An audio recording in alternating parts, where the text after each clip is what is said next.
All right, welcome everyone to the Los Angeles County Regional Conversation. It's great to virtually Zoom in with all of you today. We've got a big sign up list, so we're going to give it a couple of minutes as everyone enters the virtual room, and we're going to also on our team shut down the waiting room, I think, so that we can let people in. And my name is Julie Baker, and I'll get into a little bit more of who I am in just a second. We'll just give it a couple more minutes and see if everyone's coming in the room. I think there's almost 350 of you who registered to be with us today. We're excited for such a great partnership with our friends at Arts for LA. And once again, my name is Julie Baker. My pronouns are she, her, hers. I'm the Executive Director of Californians for the Arts and California Arts Advocates. And today I'm coming from the unceded land of the Nevada City Rancheria Nisenan, which is also the town today known as Nevada City, California, about an hour outside of Sacramento. And I'd like to introduce and welcome our partner in today's event, Gustavo Herrera from Arts for LA, the CEO. And he is also a very important piece of the statewide advocacy network in terms of being on our board, both for Californians for the Arts and California Arts Advocates, and also just becoming the new co-chair of our public policy committee with Felicia Shaw from San Diego. So welcome, Gustavo. Awesome, Julie. Good afternoon, everybody. Welcome to this regional convening. My name is Gustavo Herrera, and I'm the CEO of Arts for LA, very proud board member of Californians for the Arts. I just want to take a moment to really acknowledge the Californians for the Arts board members, both Ron Muriera, our chair, and then also Victoria Hamilton. I want to also take a moment to acknowledge the Arts for LA board members who will be joining us today too. This is a really beautiful moment of solidarity for our organizations between Californians and Arts for LA. We have been working so closely together, and it's incredible to just have this regional convening as partners, as allies, just working tirelessly to advocate for arts and culture. I want to also take a moment to just recognize the incredible staff of the Californians for the Arts and California Arts Advocates, and also the incredible staff of Arts for LA, who again, for this convening, have been working together to pull together all of the different pieces of this convening. So I think it's my pleasure at this point to get the show started by introducing you to Tracy Hudak, who is our manager of programs and organizational development, Southern California for Californians for the Arts. Tracy, turn it over to you. Thank you, Gustavo. And I'd like to just share our agenda for the day so you know what ground we're going to cover together. We'll be starting first with an update from Julie Baker on state and federal policy and what Californians for the Arts and California Arts Advocates are up to. And then we'll break to field your questions and also hear from you about your priorities and needs for a discussion period. And then Arts for LA will be presenting their 2022 policy agenda. And then we'll be hearing about the LA Performing Arts Survey put together by a coalition of advocates who are working to advance the interests of and address the needs of our performing arts community, and a brief discussion after that. And then we'll close with letting you know what's next. And looking forward to this time with you. And I also just want to acknowledge leadership in LA, in the Los Angeles area. If Daniel Tariqa is on, you can raise your virtual Zoom hand to introduce yourself, the interim general manager for Department of Arts and Culture and Arts at the City of Los Angeles. And if there's anyone on the team, hi Daniel, and if there's anyone on the team from the LA County Department of Arts and Culture that wishes to raise their hand as well. And with that, I'd like to turn it over to Eduardo. Oh, and I'm sorry, let me take just a brief thing. I didn't introduce our staff. My Northern California counterpart is Kara Smith, and then Eduardo Robles from Los Angeles. He is your manager of communications and field engagement. Thank you, Kara, for the introduction. So I'll be going over some meeting guidelines to enable closed captioning. Click the live, the live, one second, sorry about that.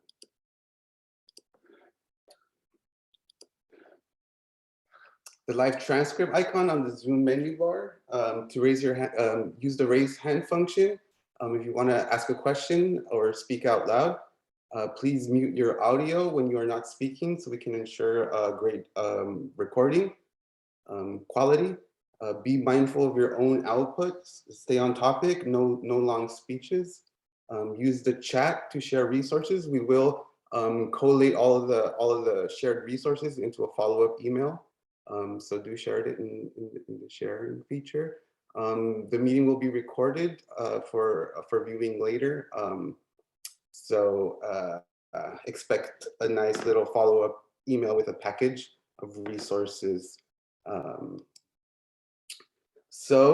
Regional Conversations is, it's our third annual Regional Conversations, and it's very important for us at CFTA to hold these because it's our opportunity to hear in more detail what are the needs of the artistic and cultural community. These are opportunities to bridge conversations and surface concerns and accomplishments in our region. We also take an opportunity to share a poll so we can collect this information and build our case making, and it informs our programming and overall strategy so that we can connect the regional to the statewide. So there's a lot of importance for us as a statewide arts advocacy to have this information. And now I'll pass it over to Julie Baker, our executive director. Thank you, Eduardo, and so great to see everyone introducing themselves in the chat. So wonderful to be back virtually in Los Angeles. I look forward to actually coming down there, hopefully this spring soon, and seeing you all in person. There are so many wonderful people that I work with down there that I've actually never met in person, and I know that we all share that in this last, and now going into the third year of doing this. So just briefly, I wanted to share who we are, step back for 1 second. So I also wanted to acknowledge that we have a large representation of board members from Los Angeles area. And in addition to Gustavo Herrera, we also have Tomas Benitez, Michael Alexander, Leticia Rai-Buckley, and Keisha Dumas Heath. And so we're really pleased, and you should feel great about the fact that you have awesome representation from LA, lifting up what is happening in that region up to the state level in terms of what we do for lobbying and advocacy.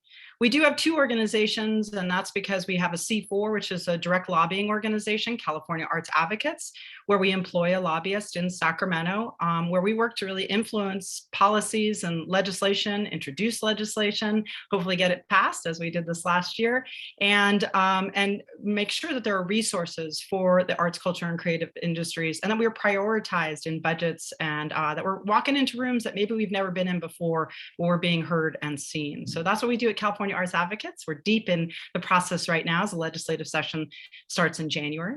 And then at Californians for the Arts, we're really your advocacy service organization. We're here to give you the tools to be an effective advocate, both at the local and state and federal level. We work with our partners such as Arts for LA and others across the state to deliver the toolkits and things that you need, and to give you also policy translation. What's happening at the federal and state level that is important to you that you need to know about.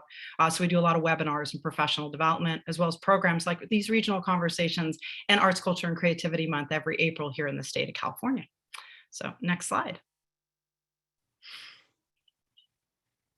So I also want to just really, this is really important for our organization in terms of share who we are.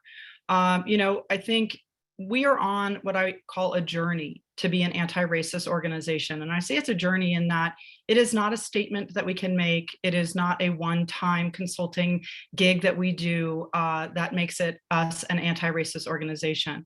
This is trying to undo 400 years of systems in the United States that have brought us to this place. It includes deep reflection. It includes looking at our internal policies, our practices, our procedures, and what we do on the external in terms of the policies that we try to lift up and introduce at the state and federal level. This work is difficult, I think, as we can all attest to, in terms of having sometimes very difficult conversations. It is critical and it is necessary. We also hold ourselves accountable and we try to be as transparent as possible to these values, but we ask you to hold us accountable as well. And we welcome this discourse and this understanding of what we can do together to move towards being an anti-racist organization. Next slide. Let me also just take a moment to celebrate what we all accomplished last year. 2021 was an incredibly difficult year for the arts. I don't have to tell you all who work in it on a day-to-day basis, but it was also an opportunity, as challenges typically are. And together, we were able to see over $600 million invested in the state, from the state, not talking about what we were able to achieve locally, into the recovery of the arts, culture, and creative industries. We, with our partners, Arts for LA, worked on a bill, which is the first California Creative Workforce Bill. And I'll talk a little bit more about that, which was signed into law on October 9th. You engaged with us at incredible levels, over 300% more engagement than we've ever seen before. And that comes from sending in emails, letters, meeting with your elected officials. And I can just share with you, it makes a tremendous difference. And then your mayor, Eric Garcetti, among others across the state, really helped us to lift up how critically important investment in the recovery is to our cities and our communities across the state, and helped us to make that a priority for the administration and the legislature. Next slide. Again, just some highlights. You know, one of the important ways that we do this, and I know you all understand, data is really critical to making sure advocacy is effective. So last year we did a survey. Close to 1,000 arts workers and over 600 organizations participated in that survey. We launched it with the Otis report last year, and we were quoted in the New York Times as saying that if California doesn't act in terms of making an investment and passing the bill that we worked on, we could see a cultural depression in the state of California. And I can assure you that all of this is sort of in the advocacy toolkit, building the media awareness, the public awareness, and making sure that everyone's engaging and having this data. So when your people are out there asking you to fill out surveys, I can assure you it's not because we're doing it because funders like it. We're doing it because we really need this to be effective in our work. So thank you for those who participated. We did Reopening Arts Task Force. It was only a year ago that we weren't even on the guidelines for how to reopen the arts in the state of California. It seems like, you know, it was a long time ago, but it's just a year ago. And we've been doing webinars and Arts, Culture, and Creativity Month. And maybe some of you also were with us when last year in July, the Arts Council, the State Arts Agency, California Arts Council, announced that they could only fund 21% of grants that were sent in. And we, with you, mobilized over 1,100 of you to sign within 6 days a petition saying, no, they need to get money out the door much faster than that and utilize the adjudicated grants to that they'd already received and give more money immediately. So they did, which is great. I know many of you are also waiting for that funding, and we've been sent assurances that it should be coming this month here in February. Next slide. On the California Arts Advocate side, I mentioned the California Creative Workforce Act, authored by Senator Ben Allen, a tremendous supporter of the arts here from Santa Monica, and is the chair of the Joint Committee on the Arts. That bill is the first of its kind in the United States, and it was signed, and we're super excited, and we'll talk a little bit more about that. There were many, many ways that we lobbied in terms of working directly with California Department of Public Health, with the Governor's Office of Business and Economic Recovery, Business and Economic Development with the California Office of Small Business Advocates by testifying in Assembly and Senate hearings. We always activate public comment, all of those things, as well as working on with a coalition on a bill that was unfortunately later vetoed by the governor, but resulted in money going into the budget to support small budget nonprofit arts organizations under $2 million to with payroll expenses in reaction to the impact of Assembly Bill 5. And we'll talk a little bit more about that in a second. Next slide.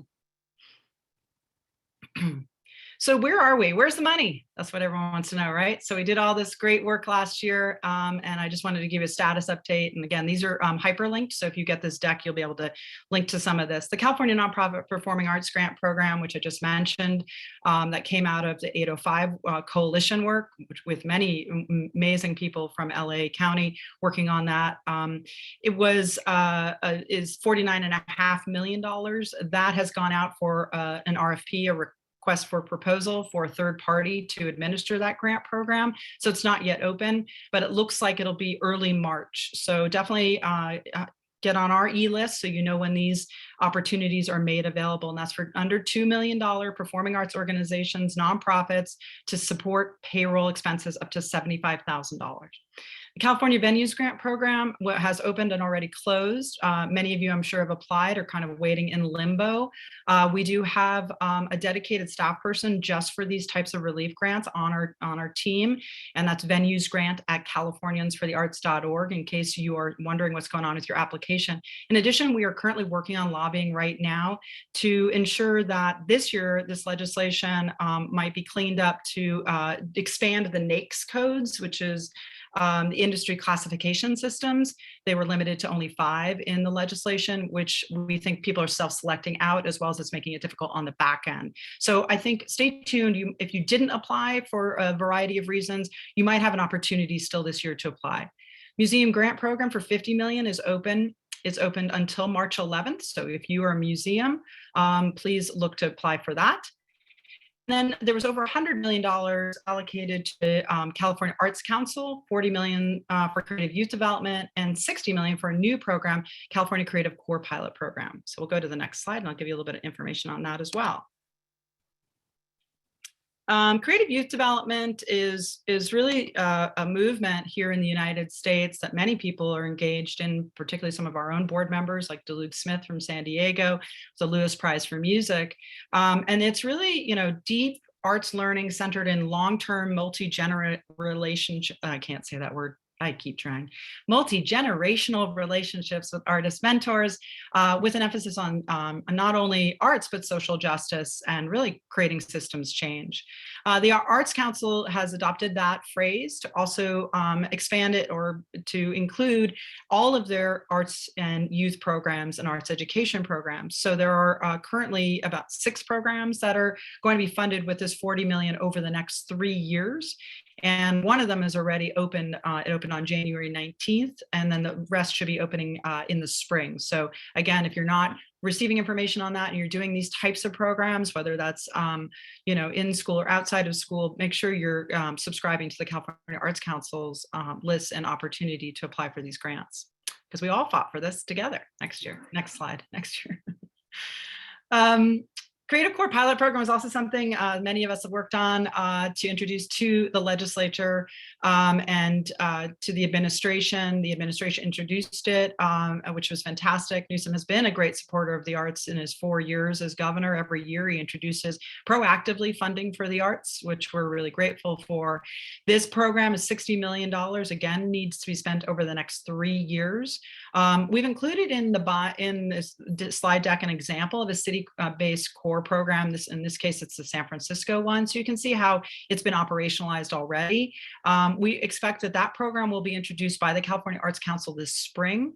And so stay tuned for more information on that and how you can access this funding of over $60 million over the next 3 years. Next slide.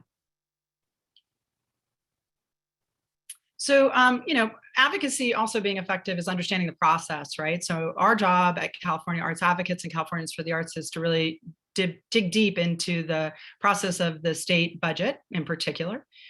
In January, the governor announces his budget. And in this case, he introduced 3 items. One was for $30 million for the cultural districts program. There are 14 pilot districts. Little Tokyo, for example, is one in Los Angeles.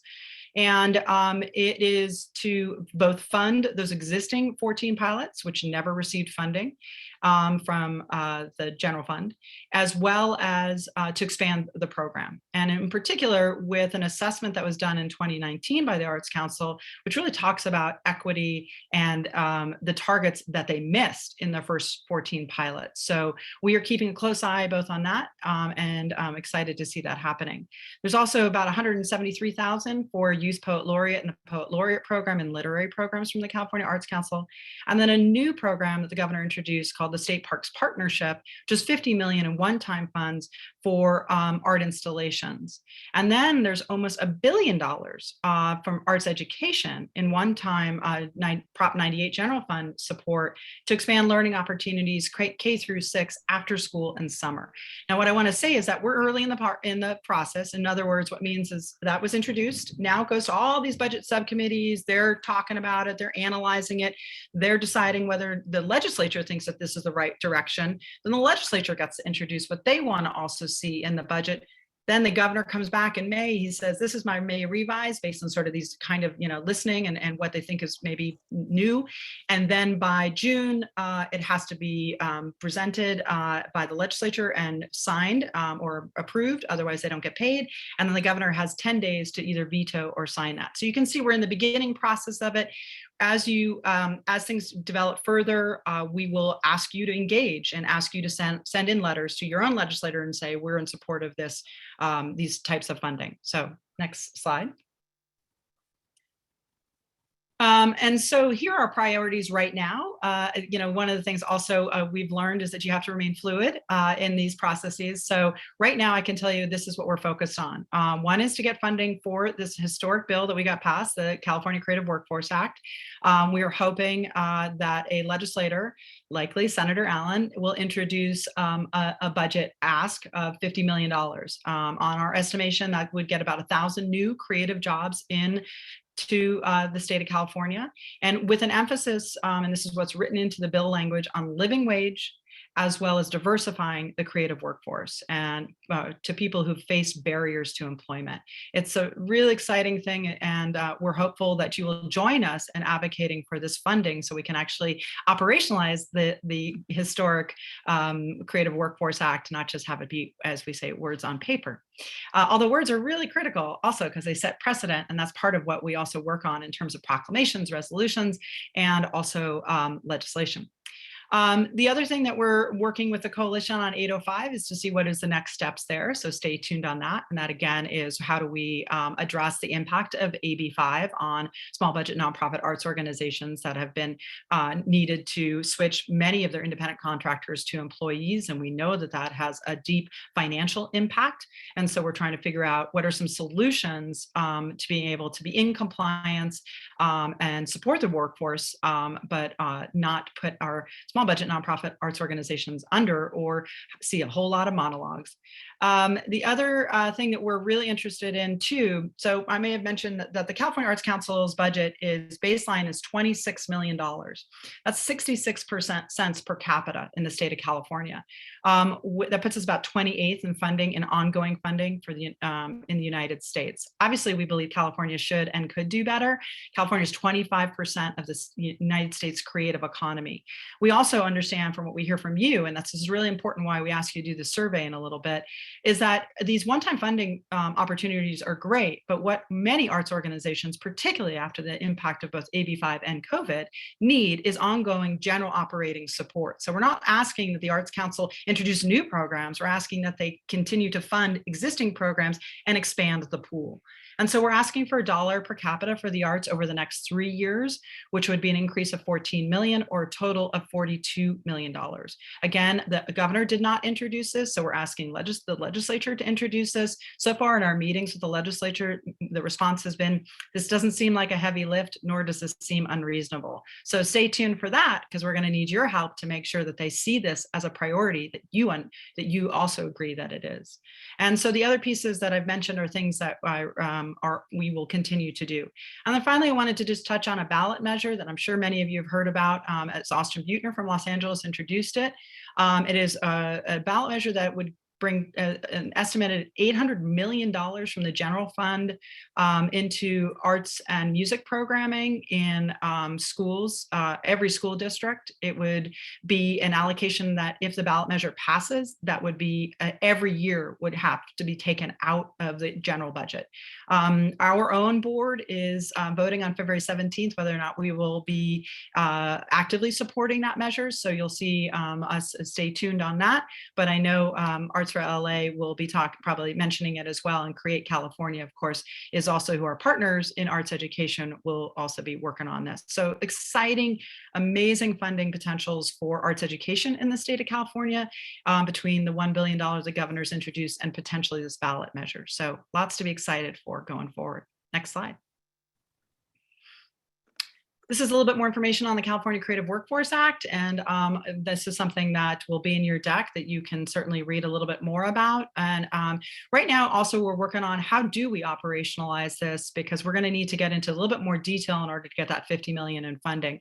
If this is something you're interested in, I'm going to throw in my email into the chat, or one of my colleagues will. Please reach out if you've got experience in building these types of programs and you'd like to support in developing that. We'd love to hear from you. Next slide. Excuse me. And then I also just wanted to touch on some federal advocacy, because California Arts Advocates and Californians for the Arts, we work on that as well. In March, we'll have the National Arts Action Summit, where you'll see some push towards working on advocacy directly at the federal level. There's an unprecedented amount of creative economy bills at the federal level this year. It's really exciting. There's actually 7 bills that have been currently introduced, including the Creative Economy Revitalization Act for $300 million, with 2 California legislators, Representative Jay Obernolte and Senator Alex Padilla, supporting and being one of the sponsors of these bills, which is bipartisan support. It's essentially $300 million for a WPA-like program for the 21st century. So really exciting, but there's 6 other pieces that are fantastic as well. So I would have to spend all day if I was going to give you great detail on these. So it's in here, it's in the packet, but also invite you, if you're a member of Californians for the Arts, to Wonky Wednesday starting on March 2nd, where you'll get a chance to kind of dig deep into some of these issues if you're interested. Appropriations, just like at the state of California, we have budget appropriations, same thing at federal level. And so you see what they're looking at that there. Both of the NEA and NEH would have increases. We just saw a bill introduced, actually, I think yesterday in the House, for employee retention tax credits for the 4th quarter that have been eliminated. So we're tracking that as well, because we know that impacts many of you. And then there's talk about continued potential COVID-19 relief. There's funding left over from the Shuttered Venues Operators Grant. All of these sorts of things are being closely watched by advocates in across the US who work on federal cultural policy and arts policy. And then finally, there was a really great hearing, first of its kind for the Office of Small Business Advocate, called The Power, Peril, and Promise of the Creative Economy. It was an opportunity for us to really share who we are, how our ecosystem works, and why we should be part of the solution for the United States economic recovery, as well as mental health benefits, social benefits, and it resulted with our own California representative, Judy Chu, submitting a letter to the Office of Small Business Advocates saying, you really need to prioritize this sector. So we're going to continue to track on that, but there's a lot of exciting things happening at the federal level. So if you're interested, again, join us in making sure that these things actually happen. A lot of times it goes federal, state, local in terms of funding sources as well. So it's really critical to watch what's happening at the federal level. Next slide. I think I'm right on time. So I just we're not going to play these videos for you now because they would take up time, but they'll be in your packet. I'm just really grateful to State Senator Ben Allen. I know many of you work with him and share our great gratitude for his leadership in terms of at the state level for the arts. There are many legislators, Richard Bloom, among many others. I could go on and on in Los Angeles who are incredible supporters, Laura Friedman, Bob Hertzberg, Adrien Nazarian. I mean, there's just so many. But there's a video here from Senator Allen, so we'd love for you to watch that, and please tag him and thank him for his leadership. It's important for us to not only keep a watchful eye on what they're not doing, but it's also really important that we thank them when they are showing leadership for our industry. And then similarly for Senator Alex Padilla, he also recorded a message for us for these regional conversations, specifically around the Creative Economy Revitalization Act. So please watch those, tag them, and thank them. And I think with that, we move from me doing all the talking to getting a little bit of time here to talk with you about, what do you have any questions for me or for our team around the state and federal updates, sharing with us some of what are your current needs and priorities. We'd love to hear from you. If you're not, this is a meeting, so there's 173 of you today in this meeting. Obviously, you can either add it into the chat, what you want to talk about, or you can raise your hand and start speaking. And just remember sort of our meeting guidelines in terms of keeping it on point to what we are here today to talk about. And I think what, all of us hopefully are moving towards equity practices in our work. And so what are some of the things that you're also seeing that you feel both policy or advocacy can support in making sure that we're actually moving the needle on these issues? So I'm going to stop sharing the Q&A slide so we can start to see each other a little bit more. And thank you for indulging me. Hey, David Kippen. Nice to see you there. Great to see some of you, your faces that I know. And Kati, and welcome you into the conversation. Your hand is raised. Go ahead. Maybe you're muted. Give you another second. Okay, so we can't hear you. So if you want to just make your comments in the chat, we'd love to hear from you. All right, so we'll keep moving on. Some of those questions again. Have any questions for me on federal state stuff that I just rattled off? Any other things that you want to talk about in terms of priorities? So amplifying Christians. Sorry, my camera says okay. So what are Christians' comments? Big thank you to Julie and her staff. Oh, hey, thanks, Christian. Can you hear me now? I can, yeah. Ah, there I am. Sorry about that. My computer crashed when the meeting first started, and when it rebooted, it didn't reboot the camera. No worries. So anyway, I wanted to say thank you for all the advocacy you have done. I have greatly appreciated as a performing artist whose gigs were canceled, and as a photographer whose gigs were canceled for the last 2 years. Having pandemic unemployment for gig workers was awesome. Being able to access the small business grants through you guys was awesome. Having support from the Arts Council for Long Beach was awesome. And all of that has pretty much run out now. So is there anything in the plan foreseeably for individual gig workers, for performing artists, for anybody who's dependent on live in-person events that still are not happening? Is there anything else coming from that direction? Absolutely. No, really critical and really important for us to also let our elected officials know that that is the situation. I think that there's a sort of thought process right now that they think we're back to normal. And so part of it is educating them that we are certainly not. But in addition to what we're seeing, so there is a lot of people looking at the policies around pandemic unemployment assistance that were introduced. That was the first time that if you were a 1099 worker, you could get unemployment assistance. And so I think that that's something that many of us are looking at as how can we make that something that is not just a one-time pandemic response, but ongoing. But immediately, the Arts Council actually had over $1 million in artist relief grants that Yerba Buena Center for the Arts has received that contract. And I believe that those will be introduced in early March. So that's one thing that comes out of the state that I can just share with you is coming. If you are a sole proprietor, there are many things that you can apply for in terms of things that Cal OSBA had been offering, like the California Relief Grant, which the governor just signed another $150 million to go to that program. But that should be for things that people who have already applied that it was sitting and waiting, that were in limbo because the funds had run out. And so I think it's a matter of looking at what, and then some of the programs, for example, the Creative Core program, things like the Creative Workforce Act, any of those things that would be funded would be longer term funding pots for artists. In terms of emergency relief at the state and federal level, just for specifically for performing artists and artists. We've been trying to reach you because.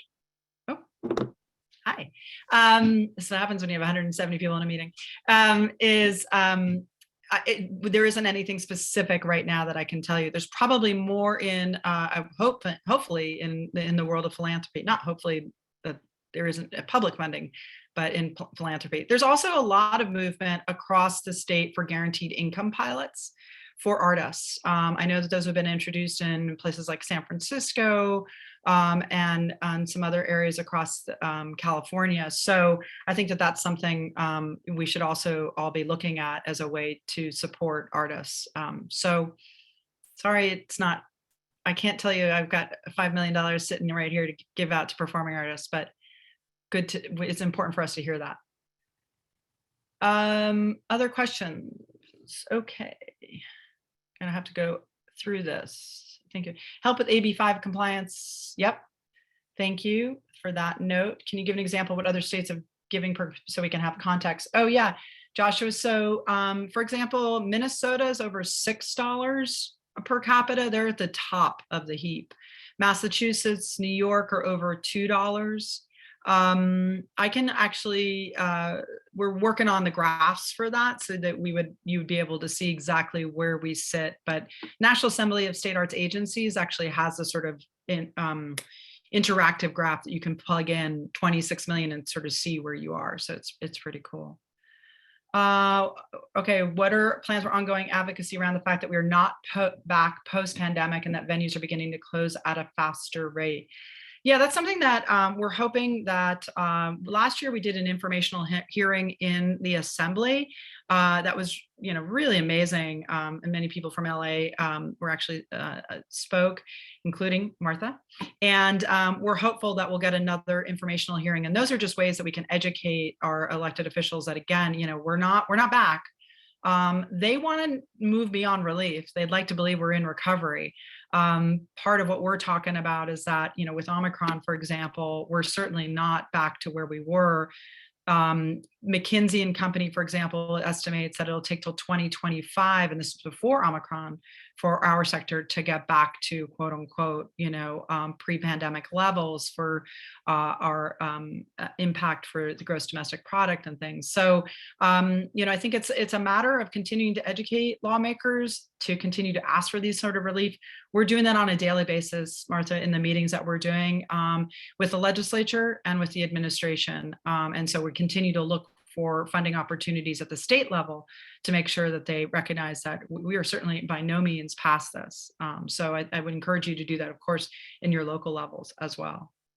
I'm going to stop for a second in the chat and see Betty. I see your hand up and welcome you into the conversation. Thanks so much. I'm Betty. I work with the Alliance for California Traditional Arts. So we're statewide, but I'm based in Los Angeles. The kind of need that I wanted to raise is around language justice and language access. So we work with a lot of different immigrant communities in terms of supporting the folk and traditional arts. And we provide technical assistance and so on. And we've been able to expand our bilingual programs and try to, as much as possible, continue to have resources, especially in one of the key languages of the state, which is Spanish. And one thing that we're facing is also that in general, the arts industry, we'll call it, is still primarily operating in English. And so grants, all these kinds of resources are being provided only in English. So even when we support some of our small organizations who may be run by folks who are undocumented or who are immigrant, and we support them in applying to some of these larger grants, which they're able to get with our support because they have excellent work, then there's the barriers of not being able to even have a conversation with the grants manager or to receive all kinds of communications still in English. So it's sort of an invitation question need for organizations who I know are doing lots of work in different languages to reach our communities. But there's still sort of this overall barrier, I think, that limits a lot of smaller organizations, immigrant-led, and so on. Thank you. Yeah, well, thank you, Betty, for that comment. And I think it's absolutely right on in terms of particularly Spanish, right? I mean, in terms of it is actually the dominant language, I think, in California now. And so it is crazy that we're offering any type of relief funding and we're not offering the ability to apply in Spanish. I can tell you that all of the programs that California Office of Small Business Advocate that went through, they offered translation into, probably 30 or 40 different languages. In addition, the person that we hired on our team to be the venues grant specialist or to be the relief grant specialist speaks Spanish and English. But I absolutely see the continued need. I know that the Arts Council, the state agency, has done some translation into Spanish for some of theirs, but it's not consistent. And they're not like, I think I saw that they opened up grants and it says coming soon. Is that right, Betty? You're nodding your head.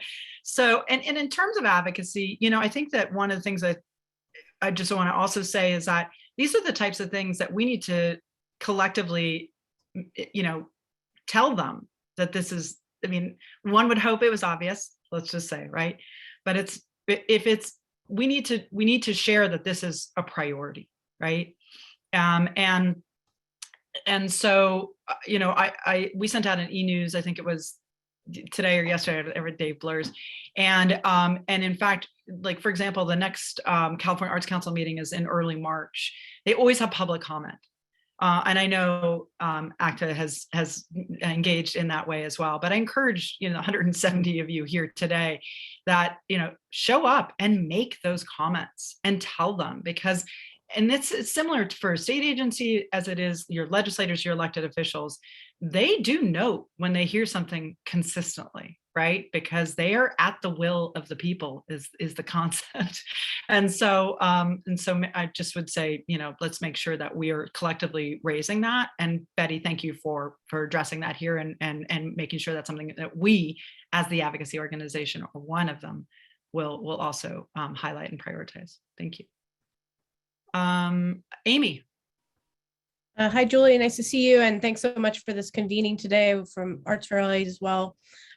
Talking more about individual artists, there has been money in the state budget over the last few years for cultural districts funding, which would allow those, funds to go right into artists' hands a little bit faster than we know they do in other places, I think. And so I'm just wondering if you know anything about that. And, being a part of this San Pedro Arts and Cultural District with over 100 individual artists, 50 of them up here at Angels Gate Cultural Center, I just know that this is really important. And it ends up going away, I think, every year, or at least never being funded. So just wondering. Yeah, no, I can address that. So in 2020, the governor put $9 million for cultural districts in the budget. And then that was in January, and then March happened. And so we saw it go away, because at first in 2020, they thought that they were going to have a budget deficit. Obviously, the state of California is in very good shape, by the way, $45 billion budget surplus again this year. So this is why we keep asking for more, and should. We are in definitely part of the solution for California. So the 30 million that the governor has introduced in the budget, Amy, over the next 3 years, I actually think that we have a pretty good chance of seeing that go through. So I would say that it would be important and you'll see activation from us when the time is right, for you to send in letters of support saying why that is and why we want the cultural district program to be funded.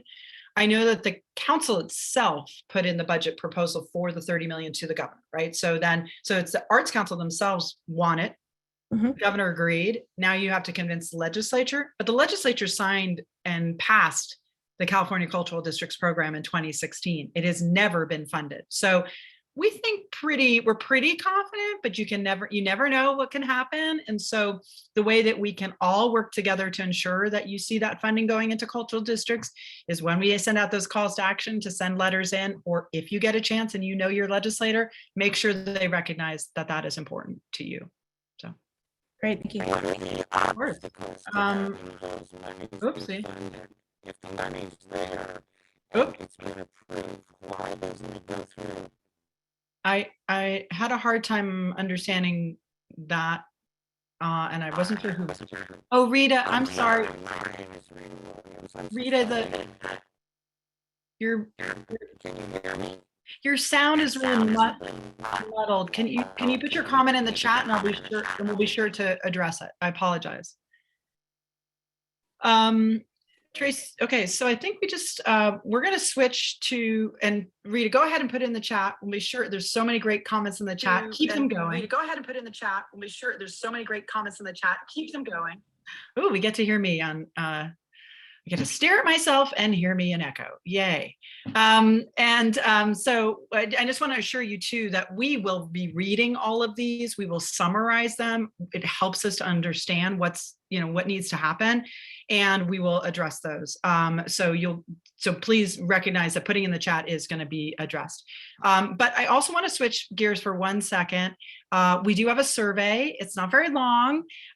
It's really, really important for us that you take just the next 5 minutes to fill it out. And I'm going to hand this to my colleague, Eduardo, to introduce what it is we're going to ask you to do. My other colleagues are going to put it in the chat so you can access it. It's actually right now. It's a Google form. We just ask you to spend the next 5 minutes filling this out. Eduardo, you want to just kind of give them a little bit more background on it? Sure. So this is the Regional Conversations survey or survey poll that I mentioned earlier. There's about 12 questions, and it has to do with the needs, policy needs, and your relationship with state local partners, local arts agencies, our service, California Arts Council. I mean, just to get a general idea of how the needs that the field, what the field needs, so that we can build our campaigns, messaging, policy initiatives. So these opinions really shape the policy that we want to initiate. So take 5 minutes, answer thoughtfully. If you can't finish, just leave your tab open, and but do submit it because we're collecting. We have about 300 surveys now, so another 100 would be great.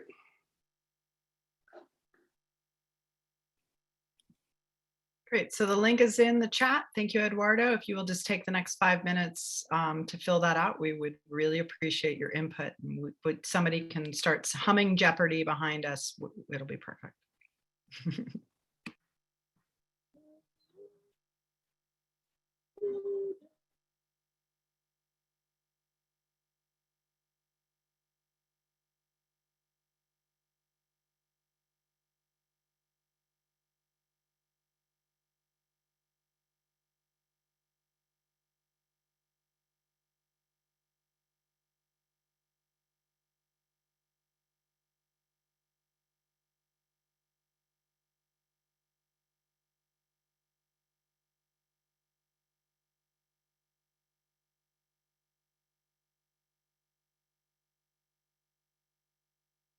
You booked a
All right, Eduardo, are we getting close on our time?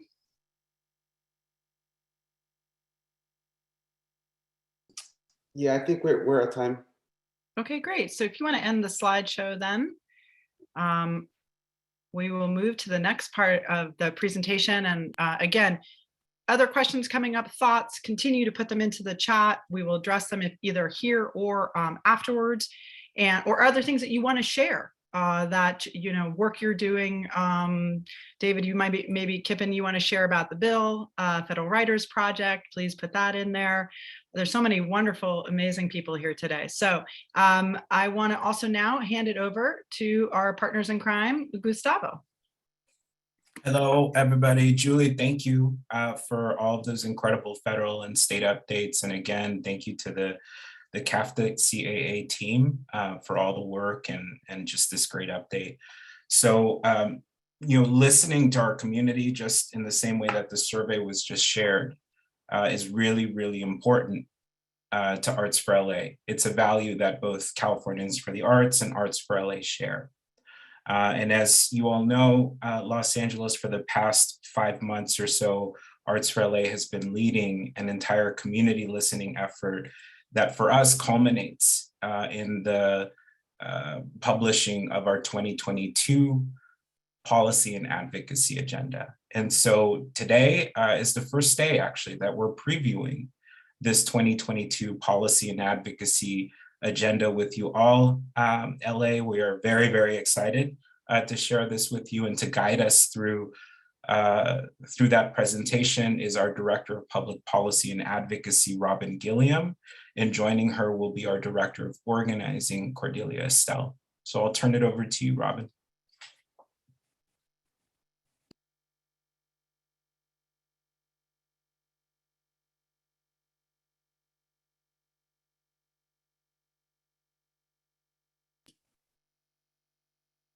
You there, Robin?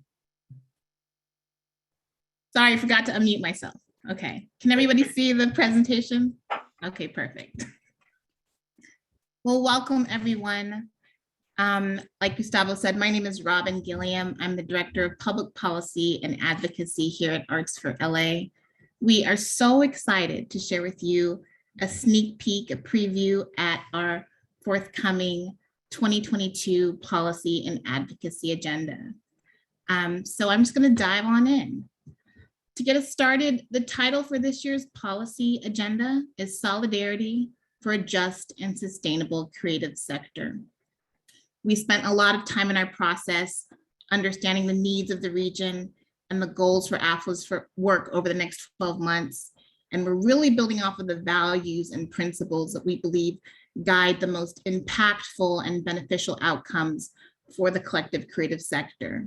And this is reflected in our title this year and in our framework. So we'll do a quick overview of our process. Arts for LA grounds its work in community voice. This document is the culmination of Arts for LA's community-driven policy development process. Our policy development process takes place over the course of 5 months, as Gustavo shared with you, and it culminates in our policy agenda, which projects our work for the next calendar year, the next 12 months. We really center our process on listening and engagement with hundreds of artists, arts workers, arts advocates, and civic leaders from across the region through conversations and surveys. And the goal of these conversations and surveys is to identify what we hear from the community to be policy priorities for the creative sector. So over the last year, Arts for LA has done a lot. We know that the work that we do here and across the region builds on itself year after year. From co-sponsoring the California Creative Workforce Act of 2021, as Julie mentioned, to creating the Arts Ed Rapid Response Network, to fight cuts to in-school arts programs, to helping to secure over $100 million in relief and recovery funding for the region's practitioners and arts and culture organizations. We see many of these efforts continuing into the new year as we advocate for the sector. So defining our vision and path, what do we mean when we talk about solidarity? Why do we need solidarity-based strategies? How do we embed solidarity into arts advocacy? And simply put, Arts for LA believes that broader public issues are also arts community issues. So how do we know this? Well, the ongoing pandemic and the needs of this moment require that we work in collaboration and through collective action. It's revealed our sector's interdependence. Our resilience is entirely dependent on our commitment to each other. From investment to collaboration, resources, the sustainability of a just arts and culture sector is directly linked to its commitment to solidarity. And we believe that these goals and concerns of the creative sector are inextricably linked to broader issues and values seen across the region. We also understand that our advocacy efforts exist within and in alignment with overarching policy frameworks that directly address prevalent issues while acknowledging their root causes. And we understand that solidarity keeps the arts and culture sector aligned. It unifies our community, and it unifies our efforts in leveraging shared activities that uplift and advance the sector as a whole. So let's dive into our policy strategies for 2022. So across our 4 issue areas, and those issue areas being creative jobs, affordable space, education equity and resources and capital, we've developed targeted strategies in collaboration with community advocates and leaders that advance the region's creative sector. And so our first issue area that we're going to look at is creative jobs. So what we heard from the community, we know that COVID-19 has exacerbated deep structural inequities within the creative workforce, lack of racial diversity, low and stagnant wages, and an employment insecurity due to chronic undercapitalization of the arts and culture organizations is prominent. Arts for LA understands the region's creative sector will not be healthy until it addresses these issues. For that reason, we are launching a 10-year effort that we call the Creative Jobs Collective Impact Initiative. The goals of this initiative are to achieve parity between racial demographics and creative workforce representation. Another goal is to partner with creative sector institutions to create 10,000 new arts, culture, and entertainment jobs over the next decade. And lastly, our goal is to prioritize youth and communities most impacted by the pandemic. So what else are we doing in creative jobs? Here at Arts for LA, we're continuing to research and internally implement equitable practices, including salary transparency and collective decision-making models. And we will advocate to secure funding for the California Creative Workforce Act of 2021. We will advocate for the stabilization and advancement of equity in the performing arts field by supporting the establishment of the Equitable Payroll Fund. And we will advocate lastly for public and private funding for sustainable livelihood programs like guaranteed income that support individuals in the creative sector. So let's move on to affordable space. Here's what we heard from the community. We know that the combined lack of affordable housing and workspace is driving practitioners, arts workers, and arts and culture organizations out of the LA region. Our community also repeatedly expressed interest in solidarity-based structures that emphasize resource sharing and collaborative models. So what are we doing? Over the coming years, Arts for LA will work with aligned partners to support programs and policies that incentivize shared space, including a communal approach to shouldering the increased costs of operating safely in an ongoing pandemic, and embed community-led arts and culture initiatives within new and existing development projects. So this year, that looks like advocating for space share models that provide affordable space access to artists, arts organizations, through partnerships with public agencies, funders, developers, and cultural and business districts. Moving on to education equity. Here's what we heard from the community. We know that California's public school system is massively underfunded, with low-income students and students of color far more likely to be denied the arts education that is their right. Our community is eager to pursue multiple strategies for achieving scale and equity in arts instruction. There is a sense that community arts partners have become critical to this movement for arts education, yet remain underutilized and underfunded by many school districts. Arts for LA envisions an ecosystem that supports credentialed full-time arts teachers working in tandem with community-based arts organizations to ensure every student has access to the arts education that is their right. So here's what we're doing. We're supporting the passage of the Arts and Music in Schools Funding Guarantee and Accountability Act. This is a statewide ballot initiative estimated to increase arts funding in schools from between $800 million to $1 billion annually. And we will advocate for its equitable implementation, including meaningful participation from community arts partners. We will support student leaders in the Student Organizing Committee and engaging leaders running for school boards and other local offices.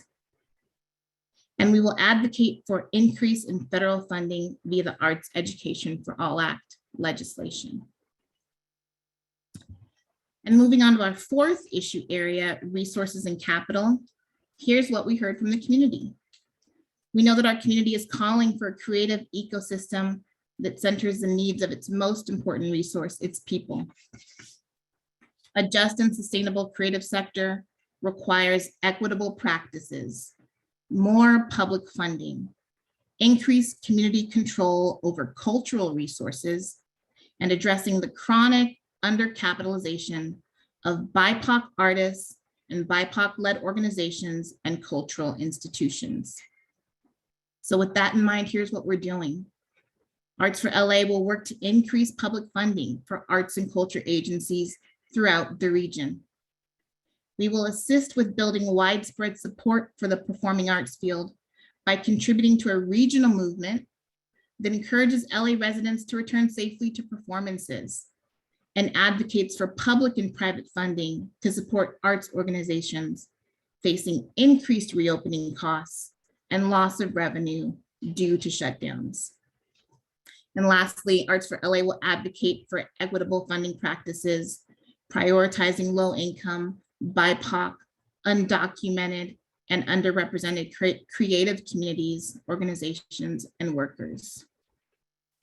So what's next? We invite you to join our call to action. I'm going to turn this presentation over now to my colleague Cordelia, who will speak to you more. Thanks so much, Robin. So as you can see, so it's an ambitious slate of things that we're looking to do over the coming months. We know they are incredibly urgent, and that thus the ambition and the call for help. We have incredible partners in Californians for the Arts, you know, with whom many of these items are aligned, and we're working, you know, in support of a lot of these pieces. But we really need our regional partners to help us track all of these pieces, to help us mobilize the community when there are key calls to action. And we need to know who you are out there, and that we can reach out to you, to bounce an idea off of you, to tap into your network, to get letters to our elected officials, to get the word out about something that might be flying under the radar and really can't, because it will impact our creative communities. So to do that, we've created, what do you do these days? A simple Google form. We're asking folks to sign on to support this agenda. It takes 2 minutes to do. It should really, again, not take more than 90 seconds. I'm going to drop the link in the chat. And this just lets us know, yes, I am in support of these particular pieces you're trying to move forward. It also asks if you're even more gung-ho about a specific Policy area, I really want to get involved in the affordable space work. I saw someone in Sarah in the chat lift that up, and it's such a pressing issue. Please, please, please use this form as a tool. It's me on the other side. I will be reaching out and offering ways for you to plug in. And again, this just gives us, sort of a little bit more muscle going into meetings and our advocacy work, saying we have hundreds of Los Angeles artists, individuals, practitioners who are in support of this. So again, if you can sign on in support and forward this to your networks, that would be fantastic. I will be reaching out to those who do with next steps. So thanks so much. Awesome. A gigantic thank you to Robin and to Cordelia for guiding us through that preview of the 2022 policy and advocacy agenda. At this moment, I want to take a moment to switch gears here because at this point, we want to share with you some new survey results. And so before I turn it over to our next speaker, I want to share just a little bit of context or background, which is in April of 2021, there were 7 organizations here in Los Angeles that came together in partnership with the Parsons Foundation, with the Amundsen Foundation, to form a performing arts planning committee. The planning committee members, we have some of them here in the room today.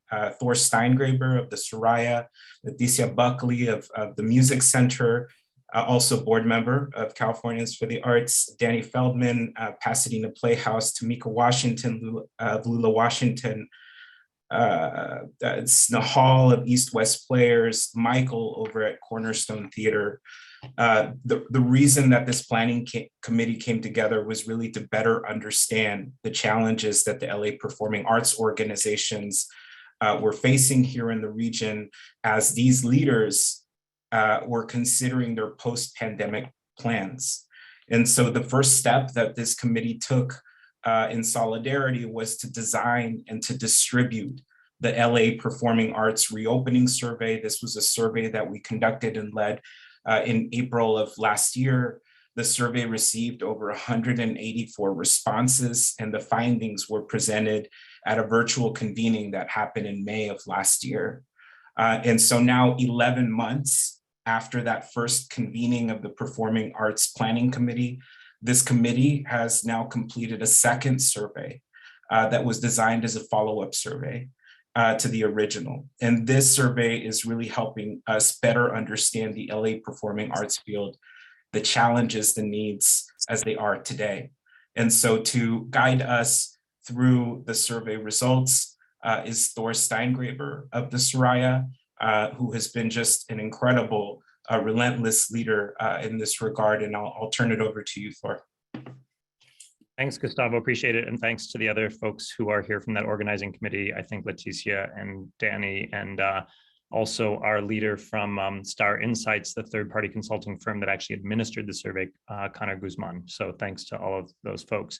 It is important to say that the survey was administered third-party, and the raw data therefore is not available to us because the raw data is being held anonymously by Star Insights. But there's a terrific deck that summarizes the findings of this most recent second survey that Californians for the Arts will share with you when they share the other meeting materials. And that deck goes into more detail than I'm going to go into now. I'm going to give a very high level summary of the results. And in short, we know there's been terrific surveys that have been done in all sorts of areas of the performing arts and other arts as well, particularly surveys of audiences. We know there's been terrific advocacy on reopening guidelines and of course the relief funding. But the question was, how are performing arts organizations specifically, because they are slightly different in their needs from say museums or other organizations, how are performing arts organizations in the Los Angeles region approaching reopening? And now sort of 10 months later, how has reopening gone for them? That was the kind of focus of the survey. I just want to say briefly that the respondents in the second survey were only 69 respondents. That's 69 LA organizations in the second set of data. We don't know why there was a less of a response. It was deployed in exactly the same way, but that's still statistically significant, I think. And the respondents were fairly representative generally of budget size, everything from organizations in the $0 to $500,000 category, all the way up to the organizations in the 10 million plus. They were representative of the various disciplines in the performing arts, and pretty good representation. I don't know if it equals the actual representation in the field itself in terms of BIPOC-led and culturally specific organizations. In the most recent survey, 1/3 of the respondents identified themselves in this regard. So that gives you just an idea that it's probably not perfect data, but I think it's relevant data nonetheless. There's just one more thing I want to say before I share the results. Last April was a very specific moment in time. The vaccinations were just becoming available to all age groups. Organizations were just starting to think about reopening. Guidelines were just starting to roll out last April. And in fact, relief funds were just in the earliest phases of being made available last April. So that was that moment. Here we are in January of 2022. Most organizations have received relief funds. Not only are people vaccinated and boosted, but now they're facing Omicron. So a lot has happened. And then a number of organizations have reopened. So there's a lot that happened in that time period. And I think the survey sort of illustrates some of the things that occurred in that time period. So here, I'm just gonna, it's not a deck, it's just a one-pager that I'm gonna share right now that gives you the highlights of that data. Everybody okay? I color-coded it by those things that I thought were a positive prognosis down to those things that I thought might be concerning. So first of all, 88% of all the survey respondents reported having received one of the many forms of COVID relief funding. That's terrific, I think, and bodes well. Generally, all the organizations responded pretty positively about their ability to fulfill public health guidelines and to keep their audiences, employees, and artists safe. They also generally felt positive about their audience response, although there were, of course, as is true of the general public discourse, some instances where audiences had concerns, but still generally these were not the areas that the 69 respondents felt were concerning. 87% of the organizations who received relief funds were using them for operating and reopening. That is positive, but yet very few organizations reported being able to put them into reserves or start to address other major long-term needs. I think that becomes concerning when you think about the long-term trajectory or the sustainability of organizations once relief funding runs out. So I've coded that in the transitional yellow color. But here's where things start to get, I think, indicative of, Julie said earlier, are we moving from relief to recovery? Well, here might be some of the data points that shape that answer. 25% of organizations had not yet reopened at all for a variety of reasons. It begs a lot of questions about what's going on with those 25% of the organizations and how we can help them and what they need in order to resume operations. 50 to 60% of organizations reported reduced capacity in their operations. We did not define capacity because there's so many ways one could define it, number of staff, number of performances, et cetera. But 50 to 60%, there was two separate questions, and those were the numbers in the two separate questions, report reduced capacity. Presumably that means things like reduced employees and whatnot. So again, certainly an area of major concern. But here are the two data points that I think really need to be called out and answer the question in my mind. Sorry for the editorializing of where are we in terms of relief and recovery. On average, attendance since reopening is half of what it was prior to the pandemic. I'm not totally surprised by that statistic. Most of my colleagues were saying around 60%, but in this particular survey, came out at about half. And here's the one that just really, when related to the other data points, is in my mind the most concerning. On average, revenue since reopening is 1/3 of what it was pre-pandemic. So there was a section for verbatims at the end of the survey. And I will say the thing that stands out in my mind, the survey in April of 2021, there was a lot of excitement about reopening and finally being able to come back at that point after a year of being closed. The verbatims in this most recent survey last month were a little bit more desperate. And I just pulled one of many we're hanging on by a thread. So I'm just going to scroll down for a minute and share, there are lots of possible follow-ups of this survey. What is the durability of relief funds, particularly if most people are using them for immediate needs? And if revenue is so low, obviously we're all filling in gaps. What is the level of vulnerability of the 25% of the organizations that have not reopened? It's I think an important question. Of course, what does reduced capacity mean? Because we did not define it. And, we could take those one level further. Which organizations are more vulnerable than others? Certainly, does budget size affect an organization's ability to fulfill all these various opening protocols, et cetera, particularly again with revenue down? And we disaggregated the data to check out BIPOC-led and culturally specific organizations versus those that were not identified as BIPOC-led and culturally specific. In first glance, the answers to the survey were quite similar for both categories, but we might be able to dig deeper into that data, which would be important from an equity lens. And then I leave with this question, with 50% attendance and 30% revenue, what is our collective, what are the levers and buttons to begin building back audience? So I'm gonna stop sharing. All of this is illustrated in much more detail in the survey deck that we're gonna send out, with the packet next week. But I'm happy if there's, I think I just have 4 minutes. If there's any questions about either the survey or what came before, I'm happy to help out. And thanks again, Julie and Gustavo for letting us have the time to share the results. You guys are the first to hear the results, and we are hoping to get some of these important data points out in the public more broadly very, very soon. Leticia. Well, I do want to just add real quick for everyone's, the alignment with what Arts for LA has just put forward in terms of their policy framework is, we're completely aligned, because a lot of the information that we learned both at the first survey and this survey included affordable space. Yes, affordable housing, but access to space, affordable space, long-term sustainability. So I am hopeful that aligning the two is going to actually get us to move some of this policy work and shifting policy forward quicker as we try to address some of the immediate needs of our industry.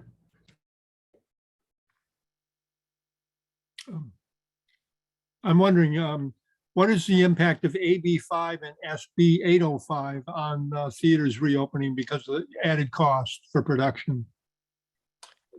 Great question. The survey did not address those issues specifically. It was a little bit more focused on the COVID-related impacts, although a number of people in their verbatims did mention the combination of AB 5 in particular with the COVID impacts was particularly troubling. Thanks, Agnes. We call it a 1-2 punch when we talk to legislators about the two. Tracy, did you want to jump in at this point? Yeah, just any other comments or questions? Okay, terrific.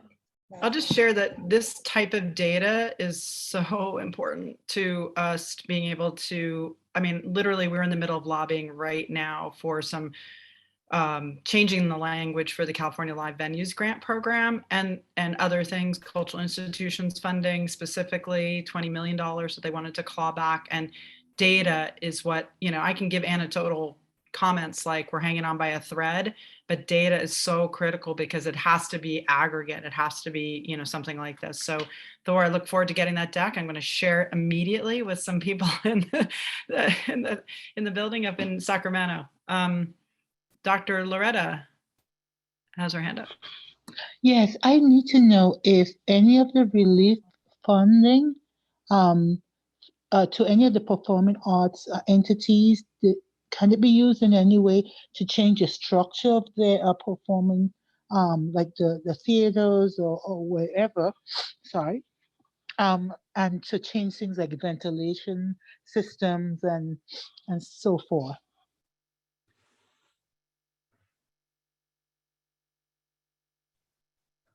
So specifically on capital project sort of improvements, that's definitely something that I think you see both in federal and state kind of language that people are looking at, because that is the big transition that needed to happen. now in order to the longevity of these spaces, since we're likely in a pandemic, endemic, whatever we're going to call it, for a while. So absolutely. I don't know off the top of my head which ones have that in the funding mechanisms, but it is something we're all looking at for sure. And estimating those costs is really helpful as well. I've gotten some feedback on that, but it is really helpful for us to understand what those costs are. We've gotten some from historic theaters, but that would be helpful too. Thank you so much. Also, I want to invite anyone else in the meeting. All of you are such great leaders and so deeply informed. If you have resources to share with each other or responses to some of the questions, please feel free in the chat or in conversation as well. Any other questions or comments? There's one from Lenny, and I'll just mention, she asked, changing the languages in the State Performing Arts Venue Program, the California Venues Program.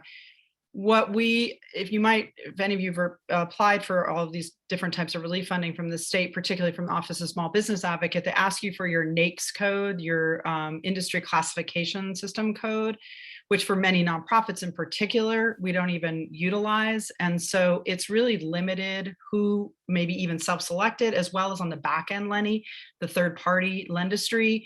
If you didn't fit into those 5 legislative codes that were in the actual legislation, they might be saying you're disqualified. So what we're trying to show is that that has limited the pool, and that's not a good way to determine if someone's eligible for this program. In fact, the Shutter Venues Operators Grant Program did not use NAICS codes. So we're doing a lot on that, as well as the fact that what we're hearing, and this is also important for you all to share with us too, and with Arts for LA as well, which is who's falling through the cracks, the gaps, right? Who's not getting relief funding, or maybe we'll change language to recovery just to make legislators happy, but who's not getting it? And we're hearing university owned, for example, performing arts centers did not get access to funding. City or municipal owned venues, fiscally sponsored organizations were not able to access venues grants program, cultural institution funding. We were able to get it into the $49.5 million for small budget performing arts organizations. So this is also an education process. When you're working with an Office of Small Business, they don't understand what a fiscally sponsored nonprofit organization is. Like that's a whole new world for them. So part of it is education. And so Lenny, sorry, long answer to that question, but there's a lot of different nuances that we're trying to change in statutory language so that these, there's $150 million at the state level for live venues to access up to $250,000 in grants. We want to make sure that funding actually gets to the people who need it. So we're really working on that right now.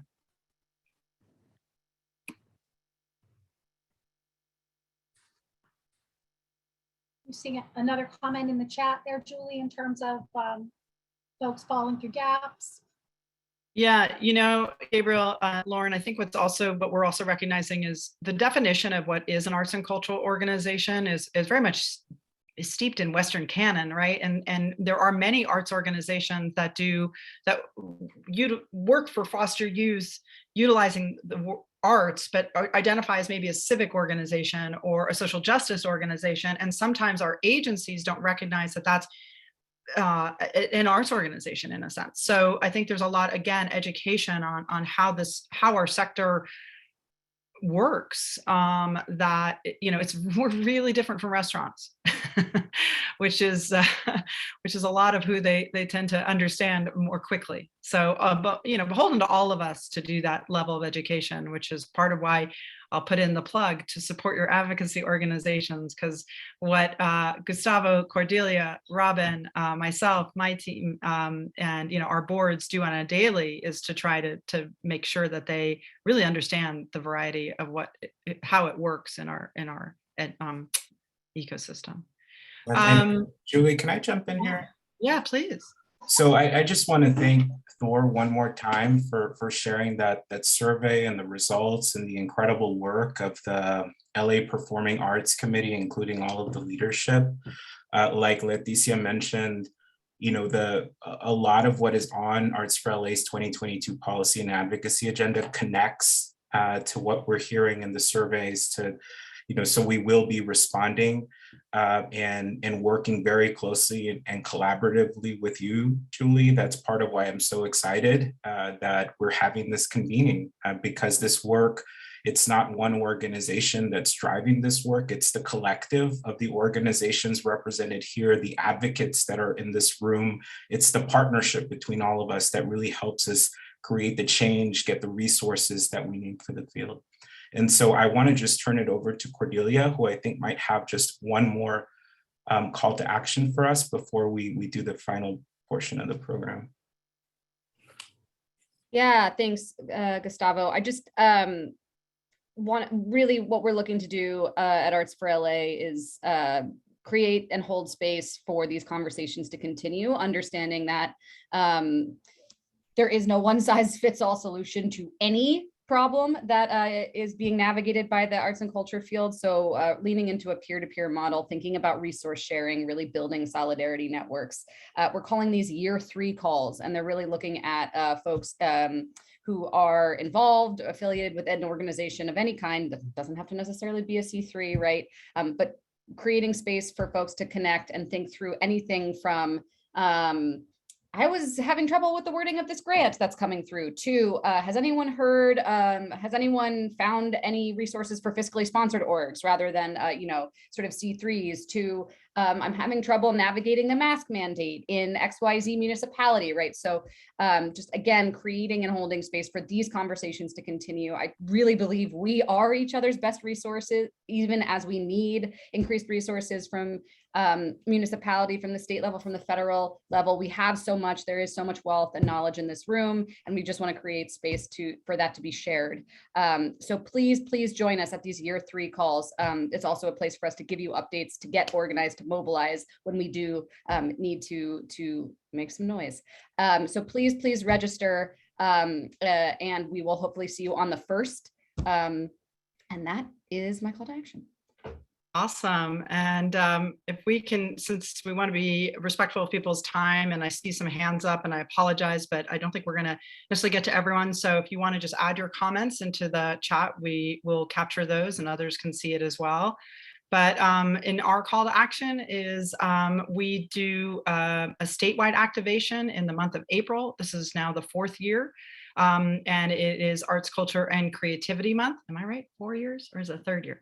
4 years? Anyway, and so it's coming up here pretty fast. And this year's theme is the arts work. And we're really excited to activate and engage with you on that. And here are some ways that you can do that. In March, we'll have a kickoff webinar. We're also working on how cities and communities can do proclamations declaring April as Arts, Culture, and Creativity Month. And then throughout the month, there will be webinars on every Friday around issue areas like arts and health, arts and jobs, and arts in the workforce, specifically around arts and building community. And then we have specifically April 25 through 29, which is Advocacy Week, where it'll likely be mostly virtual, where you'll get a chance to meet with your state elected officials and lift up some of the very specific things that we're trying to get accomplished in the state's budget this year. And then if possible, we will do an in-person advocacy day in Sacramento for those who can join us. And then finally, in the next slide, and just wrapping up, we are also just a nonprofit arts organization like all of you, and we rely on both our funders and our members in order to continue to increase our capacity to do the work. So we invite you to join us as members. You can be an organizational member of the C4, which directly helps to underwrite the cost of having a lobbyist in Sacramento so we can do this really impactful work.